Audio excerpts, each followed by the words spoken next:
Hi friends, कैसे हैं आप सभी। आशा करता हूँ बहुत ही मस्त होंगे, ज़बरदस्त होंगे। तो आज हम आपके लिए लेके आए हैं यूपी डीएलएड के थर्ड सेमेस्टर के सामाजिक विज्ञान के अति लघुत्तरीय प्रश्नों की एक सीरीज़ को, जिसमें हम लगभग सभी महत्वपूर्ण प्रश्नों को कवर कर लेंगे। अगर आप इस वीडियो को आप लगातार हमारे साथ देख सकते हैं या देख लेंगे, है ना, तो फिर जो है आप एग्ज़ाम में बहुत ही अच्छा स्कोर करके आएंगे, है ना। तो हम बहुत डीपली पढ़ेंगे इसके बारे में। तो आइए देखते हैं हम बहुत विस्तार से। तो पहला क्वेश्चन देखिए लेते हैं हम। पहला क्वेश्चन क्या है, भारत में मुग़ल साम्राज्य की स्थापना कब और किसने की थी। तो भारत में मुग़ल साम्राज्य की जो स्थापना की थी वो बाबर ने की थी। कब की थी? 1526 ईस्वी में। कब, कैसे की थी? पानीपत के युद्ध में। किसको हराकर? इब्राहिम लोदी को हराकर, है ना। उसके बाद दिल्ली और आगरा पर अपना अधिकार कर लिया था, जिससे उसने फिर मुग़ल साम्राज्य की स्थापना की थी। तो यहाँ से देखिए दो क्वेश्चन बन गए। पहला तो यही हो गया कि 1526 ईस्वी में भारत में मुग़ल साम्राज्य की स्थापना बाबर ने की थी। फिर पानीपत का प्रथम युद्ध हुआ था कब? 21 अप्रैल 1526 ईस्वी को, जिसमें बाबर ने किसको हराया था? इब्राहिम लोदी को हराया था। और इस युद्ध में बाबर ने जो है तुगलमा नीति को अपनाया था, है ना। सबसे पहले उसने ही जो है युद्ध में किसका? तोपों का प्रयोग किया था, है ना, जिससे कि इब्राहिम लोदी हार गया था। और वो जो है उसने, बाबर ने क्या किया? भारत में मुग़ल साम्राज्य की स्थापना कर दी। तो नेक्स्ट क्वेश्चन देखिए, बाबर का चरित्र चित्रण कीजिए। तो बाबर को क्या कहा जाता है? कलम और तलवार दोनों का सिपाही कहा जाता है। याद रखना, बाबर को कलम और तलवार दोनों का सिपाही कहा जाता है, क्योंकि बाबर ने क्या किया था? एक अपनी आत्मकथा लिखी थी, जिसे क्या कहते हैं? तुजुक-ए बाबरी, जो कि तुर्की भाषा में है, और फारसी भाषा में उसी को बाबरनामा कहा जाता है ना। तो बाबर को कलम तथा तलवार दोनों का क्या कहते हैं? सिपाही कहते हैं। सैनिक कार्यों के साथ वह साहित्य के प्रति भी रुचि रखता था। तो नेक्स्ट क्वेश्चन देखो, बाबर द्वारा लिखित पुस्तकों के नाम लिखिए। तो मैंने अभी बताया भी था ऊपर, क्या है बाबर द्वारा लिखित पुस्तक का नाम है तुजुक-ए बाबरी, जो कि बाबर की क्या है? आत्मकथा। इसको बाबर ने स्वयं खुद लिखा था। आत्मकथा को मतलब ही है कि जो स्वयं के द्वारा लिखी गई हो, है ना। किस भाषा में थी तुजुक-ए बाबरी? तो तुर्की भाषा में थी, है ना। बाद में इसको अगर जो है अनुवाद कराया गया फारसी भाषा में, तो उसका नाम क्या रखा गया था? बाबरनामा। तो अगला क्वेश्चन लेते हैं हम। नेक्स्ट क्वेश्चन है, देखिएगा, हुमायूं कब मुग़ल सिंहासन पर बैठा। तो हुमायूं कौन था? हुमायूं जो है ये बाबर का पुत्र था। तो बाबर ने कितने युद्ध लड़े थे? 4 युद्ध, है ना, भारत में। कब कब? 1526, 1527, 1528, 1529, है ना। और 1530 में बाबर की मृत्यु हो गई थी। तो उसका पुत्र हुमायूं जो है गद्दी पर बैठा था 1530 ईस्वी में, मुग़ल सिंहासन पर बैठा था। समझ में आ गया होगा। नेक्स्ट क्वेश्चन देखिए, शेर शाह दिल्ली का शासक कैसे बना। तो चौसा का युद्ध जो हुआ था, उसमें हुमायूं को हराकर शेर शाह ने 1540 ईस्वी में दिल्ली का शासक बन गया था, ठीक है ना। शेर शाह जो था उसने हुमायूं को चौसा के युद्ध में हराया था, ठीक है, 1540 ईस्वी में, और वह जो है दिल्ली का शासक बना था। नेक्स्ट क्वेश्चन देखते हैं, कालिंजर का युद्ध कब हुआ। तो ये जो सन होते हैं बहुत इम्पोर्टेंट होते हैं। तो कालिंजर का जो युद्ध हुआ था 1545 ईस्वी में हुआ था, जिसमें शेर शाह क्या हो गया था? घायल हो गया था, ठीक है ना। तो अगला क्वेश्चन देखते हैं। अगला क्वेश्चन क्या है? शेर-ए-मंडल, इसको ऐसे पढ़ेंगे, शेर-ए-मंडल शेर शाह ने कहाँ बनवाया था।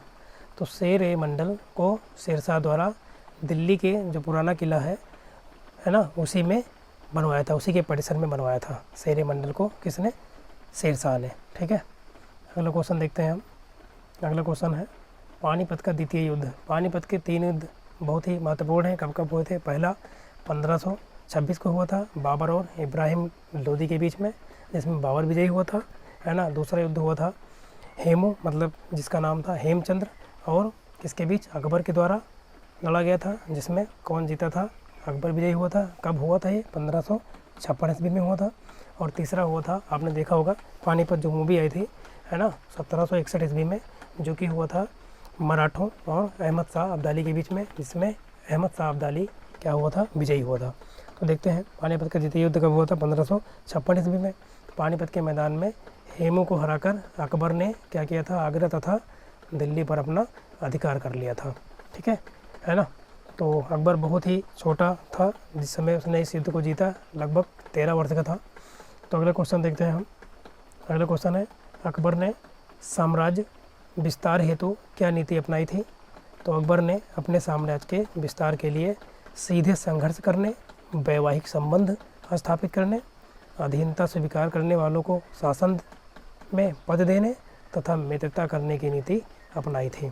ठीक है ना, याद कर लेना। नेक्स्ट क्वेश्चन देखिए, चंदेरी का युद्ध कब और किसके मध्य हुआ?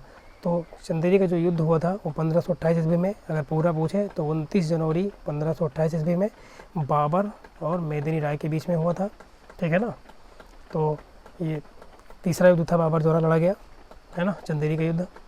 इस युद्ध में भी कौन जीता था? बाबर। बाबर ने 4 युद्ध लड़े थे, है ना, बाबर ने चारों के चारों युद्धों को जीत लिया था। तो अगला क्वेश्चन देखते हैं।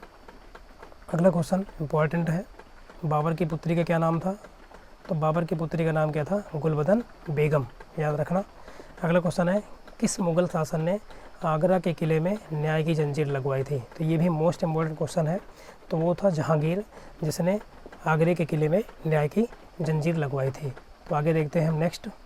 तो आप हमारे साथ लगातार बने रहें, केवल क्लास में कंटिन्यू, और देखना आप बहुत ही ज़बरदस्ती शो करके आएंगे एग्जाम में, क्योंकि हम एक्सप्लेन भी बहुत अच्छे से करेंगे। तो अगला क्वेश्चन देखिए, ईस्ट इंडिया कंपनी की स्थापना के समय भारत का जो पहला गवर्नर था वो कौन था? तो याद रखना, थॉमस स्मिथ था।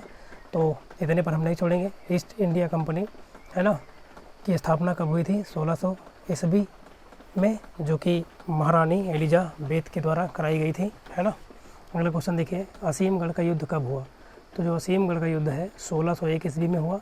किसके द्वारा लड़ा गया था? अकबर के द्वारा। ठीक है ना, अकबर के द्वारा लड़ा गया असीम का युद्ध 1601 ईस्वी में हुआ था, और यह जो है अकबर का अंतिम युद्ध भी था। ठीक है ना। अगला क्वेश्चन देखिए, आराम बाग की स्थापना किसके शासन ने कराई थी? आराम बाग को किसने स्थापित किया था? तो आराम बाग को बाबर ने आगरा में 1526 ईस्वी में ही स्थापित कर दिया था, जब उसने क्या किया था? पानीपत का प्रथम युद्ध जीता था, जिसमें उसने इब्राहिम लोदी को हराया था। उसके बाद ही उसने आगरा में आराम बाग की स्थापना कर दी थी 1526 ईस्वी में ही। अगला क्वेश्चन देखो, डच महल कहाँ स्थित है?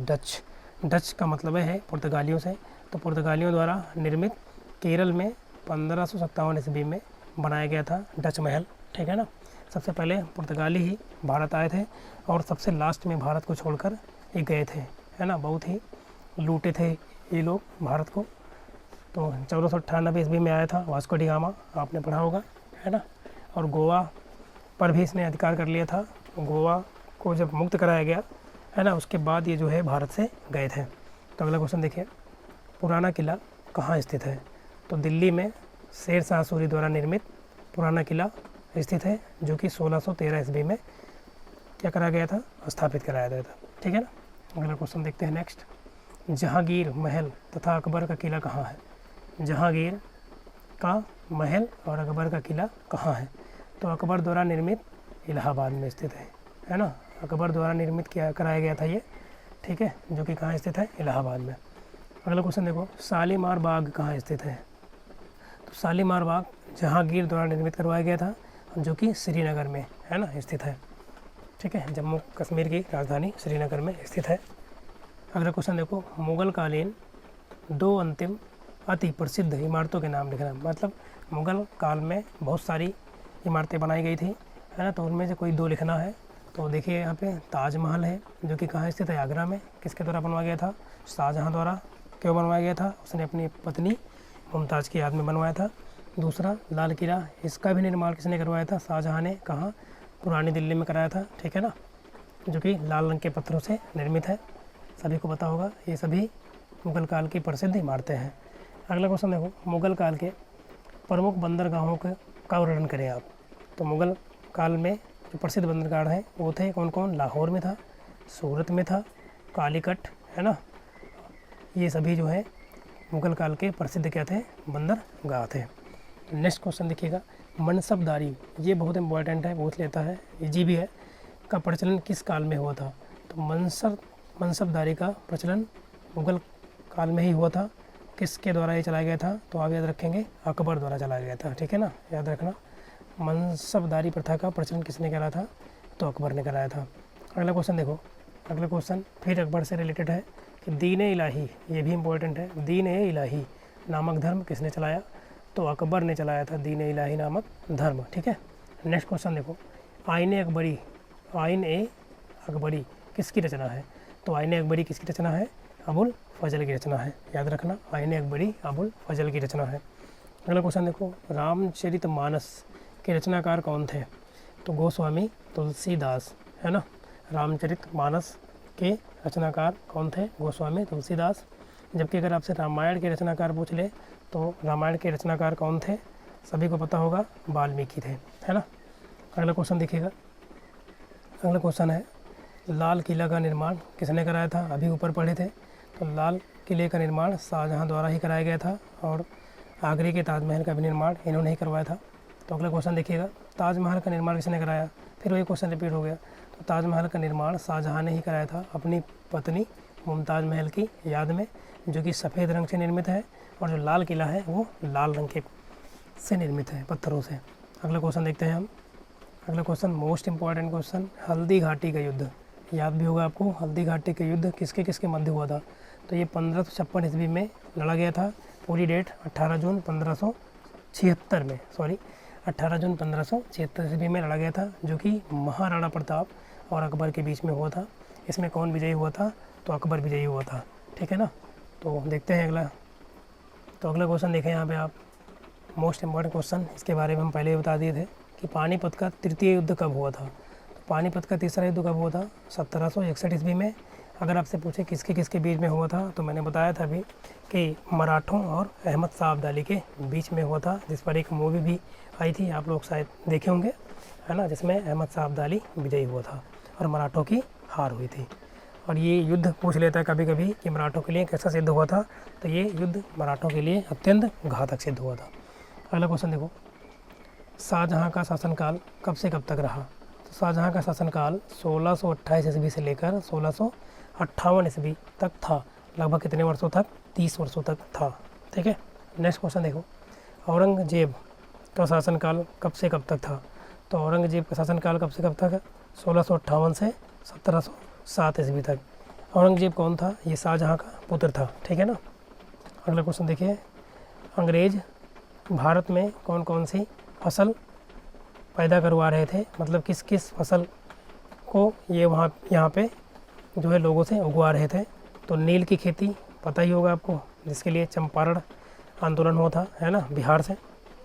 पटसन का भी करा रहे थे, अफीम की भी खेती करा रहे थे, गन्ने की और चाय की और कहवा की, इतने फसलों की खेती करवा रहे थे। कौन? अंग्रेज भारत में।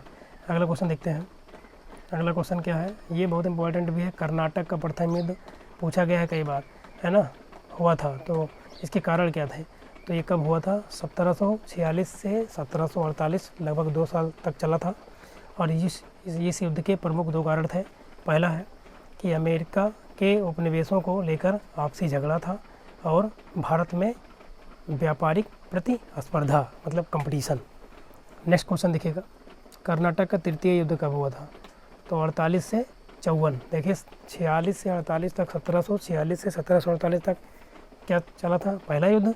और जो तृतीय युद्ध है वो चला था 48 से 54 ईस्वी तक, है ना, लगभग कितने साल तक? 6 साल तक। तो कह रहा क्यों हुआ था ये? तो हैदराबाद और कर्नाटक राज्यों की गद्दी के संदर्भ में अंग्रेजों तथा फ्रांसीसियों के मध्य में हुआ था। तो क्वेश्चन बन सकता है कि कर्नाटक का तृतीय युद्ध किसके किसके बीच में हुआ था? तो अंग्रेजों और फ्रांसीसियों के बीच में हुआ था। तो नेक्स्ट क्वेश्चन देखते हैं अगला। चलिए अगला क्वेश्चन देखते हैं, बक्सर का युद्ध, ये भी इम्पोर्टेंट है ना, युद्ध की जो डेट होती है बहुत इंपॉर्टेंट है। तो बक्सर का जो युद्ध हुआ था 1764 ईस्वी में हुआ था। और आपसे पूछ रहा है कि इसका क्या परिणाम हुआ था? तो बंगाल में मीर कासिम की पराजय से अंग्रेज़ों के पैर भारत में और मजबूत हो गए थे। मतलब मीर कासिम क्या हुआ था कि हार हुई थी, तो जिससे जो अंग्रेज़ आए थे भारत में वो जो है और ज़्यादा मजबूत हो गए थे। तो अगला क्वेश्चन देखिए, ब्रिटिश कंपनी ने भारत में राजनीतिक सत्ता हासिल करने के लिए क्या क्या उपाय किए थे? ब्रिटिश कंपनी मतलब जो कि 1600 ईस्वी में स्थापित हुई थी, है ना, तो किसके कहने पर? महारानी एलिजाबेथ के द्वारा स्थापित कराई गई थी, विक्टोरिया की महारानी। अगला क्वेश्चन देखिए, इसका उत्तर देखिए, तो अंग्रेज़ों ने राजाओं और नवाबों के बीच कुचक्र, फूट डालना, आपस में लड़ाना आदि तरीक़ों को अपनाया था, ठीक है ना, जिससे कि वो अपनी सत्ता भारत में स्थापित कर सकें। तो अगला क्वेश्चन देखिएगा, ये तो और इम्पोर्टेंट है। रेगुलेटिंग एक्ट 1700 कब आया था? 73 में। तो रेगुलेटिंग एक्ट क्या था ये पूछ लेता है। ये जो है आपके जो है लघु उत्तरीय क्वेश्चनों में भी पूछ सकता है। तो अगला क्वेश्चन देखो, ब्रिटिश सरकार ने भारत में कंपनी के कार्यों पर नज़र रखने के लिए 1773 ईस्वी में एक एक्ट बनाया। एक्ट मतलब इंग्लिश नाम है, एक्ट को हिंदी में कहते हैं कानून बनाया, जिसको हम क्या कहते हैं? Regulating act. तो क्यों बनाया था? भारत में कंपनी के कार्यों पर नज़र रखने के लिए अंग्रेज़ों द्वारा बनाया गया ये एक एक्ट था, एक कानून था, जिसे 1773 ईस्वी में बनाया गया, जिसको हम क्या कहते हैं? रेगुलेटिंग एक्ट कहते हैं। नेक्स्ट क्वेश्चन देखो, वारेन हेस्टिंग बंगाल का गवर्नर कब बना था, है ना? तो 1772 ईस्वी में, मतलब ये जो रेगुलेटिंग एक्ट आया है उसके एक साल पहले 1772 ईस्वी में वारेन हेस्टिंग जो था वो बंगाल का गवर्नर बना और उसने दोहरे शासन का अंत किया। ये आपसे पूछ सकता है कि जो भारत में दोहरा शासन लागू था उसका अंत किसने किया? तो किसने किया था? वारेन हेस्टिंग ने किया था। तो नेक्स्ट क्वेश्चन देखते हैं अब अगला, विलियम बेंटिक के कार्यों का वर्णन कीजिए, है ना? कौन कौन से कार्य विलियम बेंटिक ने भारत में किए थे? तो सन 1828 ईस्वी में विलियम बेंटिक क्या हुआ था? भारत का गवर्नर बना था, याद रखना। उसने जन कल्याण के कार्यों की ओर अपना ध्यान दिया था, ठीक है, लोगों का कल्याण के प्रति वो ज़्यादा क्या था? ध्यान दिया था। अगला क्वेश्चन देखो, अगला क्वेश्चन क्या है? संसार को कितने प्राकृतिक प्रदेशों में बांटा जा सकता है, ठीक है? तो यहाँ पे दिए गए उत्तर शीत कटिबंधीय प्रदेश, टुंड्रा प्रदेश, टैगा प्रदेश इसमें आ जाते हैं, शीत में, है ना, ठंडे स्थान। दूसरा है शीतोष्ण कटिबंधीय प्रदेश, जिसमें भूमध्य सागरीय प्रदेश, शीतोष्ण पठार और मरुस्थल, शीतोष्ण मानसूनी या चीन तुल्य प्रदेश, ये सभी हैं। तो अगला क्वेश्चन देखते हैं। तो अगला क्वेश्चन क्या दिया है? एशिया महाद्वीप को समझाइए, हो सकता है। तो एशिया जो महाद्वीप है इसमें कितने देश हैं शामिल? 49। और ये संसार का 1/3 भाग एशिया महाद्वीप के अंतर्गत आता है, ठीक है ना। इसमें सबसे छोटे देश का नाम क्या है? मालदीव, सिंगापुर। तथा सबसे बड़े देश के रूप में कौन है? रूस है, जिसका क्षेत्रफल बहुत ज़्यादा है ना। अगला क्वेश्चन देखते हैं, वनों के प्रकार बताओ कि वन कौन कौन से प्रकार के होते हैं। तो विश्व में निम्न प्रकार के वन पाए जाते हैं। पहला है भूमध्य रेखीय उष्ण आर्द्र, जिनको हम सदाबहार वन कहते हैं। दूसरा है उष्ण कंद कटिबंधनीय चौड़ी पत्ती वाले पर्णपाती वन। तीसरा है शीतोष्ण कटिबंधीय वन। चौथा है शीतोष्ण कटिबंधनीय सदापर्णी वन। और पांचवा है शीत कटिबंधीय संकुल सदापर्णी वन, ठीक है। अगला क्वेश्चन ये मोस्ट इम्पोर्टेंट है और ये पूछा भी गया है ना। कंगारुओं का देश किसे कहते हैं? तो ऑस्ट्रेलिया को क्या कहते हैं? कंगारुओं का देश कहा जाता है, ठीक है। ऑस्ट्रेलिया को क्या कहते हैं? कंगारुओं का देश कहते हैं। अगला क्वेश्चन देखो, विश्व विख्यात पिरामिड कहाँ स्थित है? तो विश्व विख्यात जो पिरामिड है वो मिस्र में स्थित है, याद रखना। अगला क्वेश्चन देखो, यूरेशिया से आपका क्या अभिप्राय है? यूरेशिया देखो, जब इसको हम अलग अलग करेंगे यूरेशिया को, तो एक आएगा यूरोप और एक आएगा एशिया। तो जो यूरेशिया है ये यूरोप और एशिया से मिलकर बना है, जिसको क्या कहा जाता है? यूरेशिया कहते हैं या कहा जाता है। अगला क्वेश्चन देखो, विश्व की सबसे ऊंची पर्वत चोटी कहाँ स्थित है? तो जो विश्व की सबसे ऊंची पर्वत चोटी है वो कौन है? माउंट एवरेस्ट, जो कि कहाँ पर है? माउंट एवरेस्ट भारत में नहीं है, कहाँ पर है? नेपाल में, जिसकी ऊंचाई कितनी है?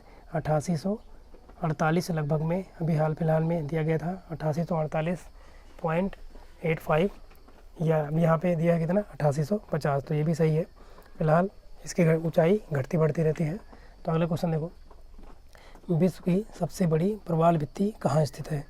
तो कहाँ पर स्थित है? प्रशांत महासागर में। आपसे पूछ सकता है कि सबसे बड़ा महासागर और सबसे गहरा महासागर कौन है? तो वो कौन है? प्रशांत महासागर ही है। अगला क्वेश्चन देखो, भारत की जलवायु को किस नाम से जाना जाता है? मतलब हमसे ये पूछ रहा है कि भारत की जलवायु कैसी है। जो भारत की जलवायु है वो क्या है? उष्ण कटिबंधनीय मानसूनी जलवायु है, याद रखना। भारत की जलवायु कैसी है? उष्ण कटिबंधनीय मानसूनी जलवायु है। अगला क्वेश्चन देखो, भारत में कुल कितने क्षेत्रफल में कृषि होती है? तो ये बहुत इंपॉर्टेंट है, ये पूछा भी गया है। तो 51% भाग पर भारत में क्या की जाती है? कृषि की जाती है। ठीक है, तो आप लगातार हमारे साथ बने रहें और क्वेश्चनों की सीरीज़ को हम आगे बढ़ाते हैं और अच्छे अच्छे क्वेश्चन तैयार करते हैं, है ना, एग्ज़ाम के लिए।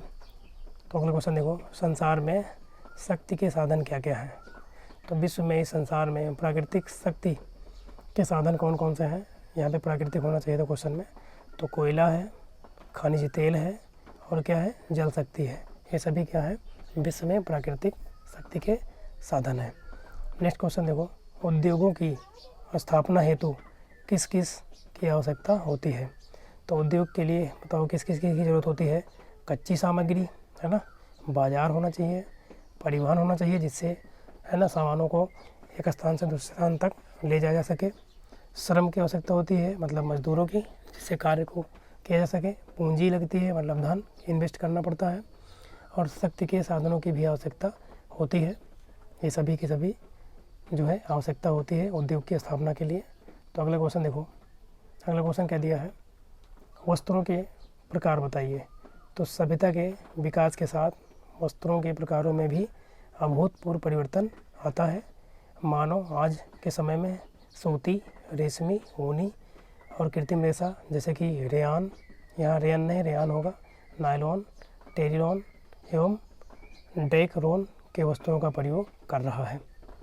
अगला क्वेश्चन देखो, परिवहन के प्रमुख साधन कौन से हैं, है ना, जिससे वस्तुओं को या सामानों को एक स्थान से दूसरे स्थान तक ले जाया जा सकता है?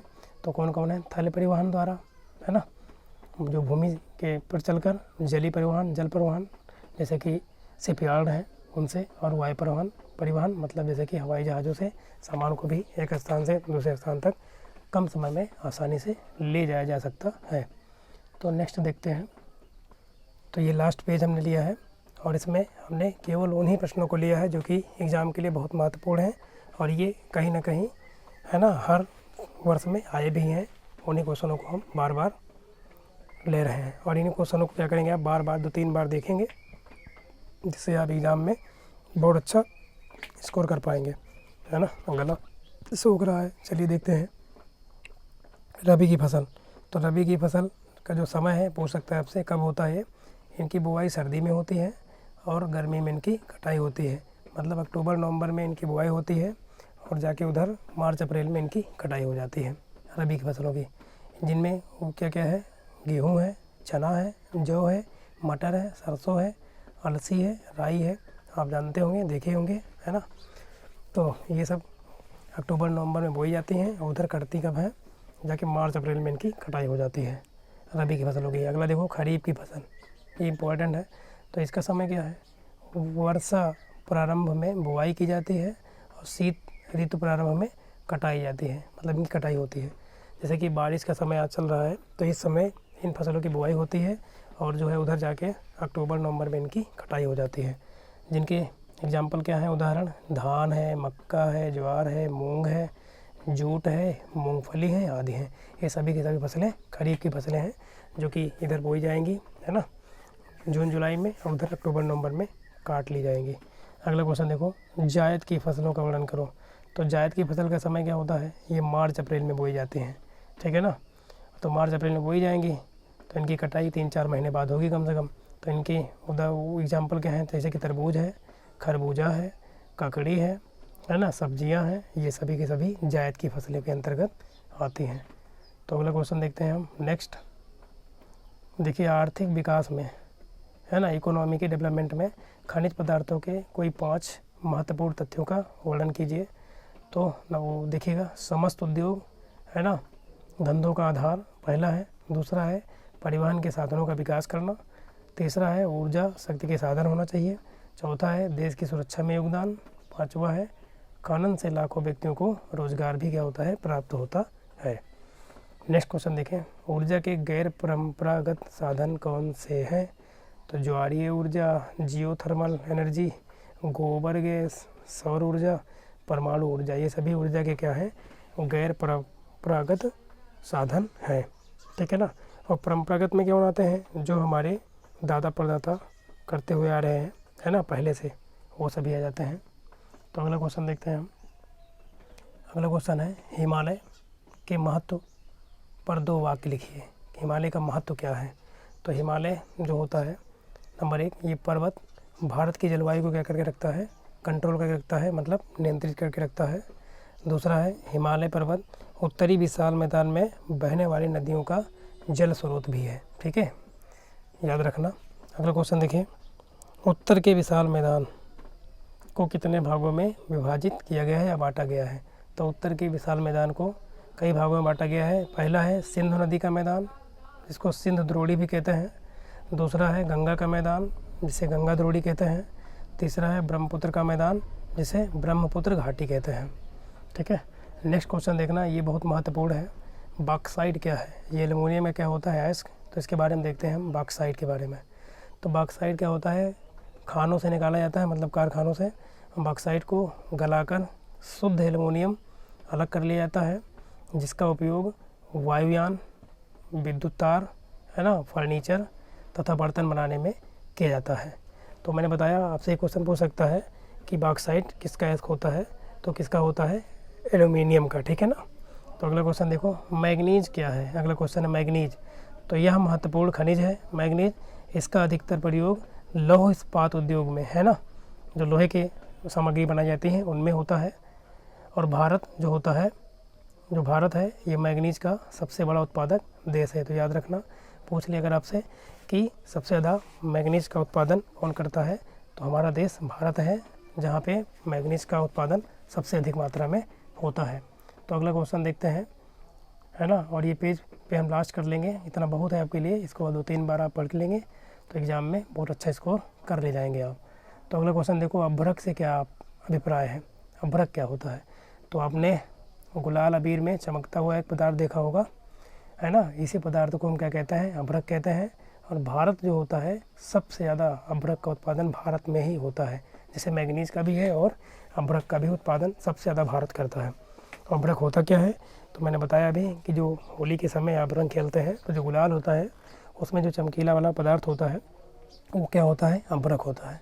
अगला क्वेश्चन और लास्ट क्वेश्चन देख लेते हैं, कोयला क्या है ना। कोक क्या होता है? तो कोयला एक खनिज पदार्थ है जिसे खानों से निकाला जाता है तथा ऊर्जा के रूप में इसका, है ना, ईंधन भट्टियों में प्रयोग किया जाता है। ठीक है ना। ये हो गया आपका अति लघु उत्तरीय प्रश्नों की महत्वपूर्ण सीरीज, जिसे आप 2 से 3 बार पूरा देख लेते हैं, है ना, लगातार, तो आप क्या है, पूरा का पूरा क्वेश्चन लगभग कर ले जाएंगे। 1-2 क्वेश्चन की मैं बात नहीं कर रहा, बाकी आपको फेल कोई नहीं कर सकता है, मतलब बैक आपके एग्ज़ाम में नहीं लगेंगे, 100% ये कह सकता हूँ। और मैंने सामाजिक विज्ञान की जो बहुविकल्पीय प्रश्न है उनकी 2 वीडियो बनाई है ना, जिसपे बहुत ही अच्छा जो है रिजल्ट रहा आप लोगों का। तो आप उनको और इनको अगर आप देख लेते हैं अच्छे से, तो आप एग्ज़ाम में बहुत ही अच्छा मार्क ले आएंगे। तो उन दोनों वीडियो को ज़रूर देख लेना, क्योंकि 50 नंबर का पेपर होता है और 50 नंबर में 15 नंबर के क्या आते हैं? ऑब्जेक्टिव क्वेश्चन आते हैं। तो आप उन दोनों को वीडियो को भी देख लेना, मैंने उसको प्लेलिस्ट में डाल दिया है। तो वीडियो देखने के लिए आप सभी का बहुत बहुत धन्यवाद, है ना। ज़्यादा से ज़्यादा आप हमारे चैनल को यार सब्सक्राइब कराएं, लाइक भी कर दिया करें यदि आपको हमारा तरीका अच्छा लग रहा हो तो, है ना। कमेंट भी कर दिया करें बढ़िया से। तो वीडियो देखने के लिए आप सभी का एक बार पुनः बहुत बहुत धन्यवाद।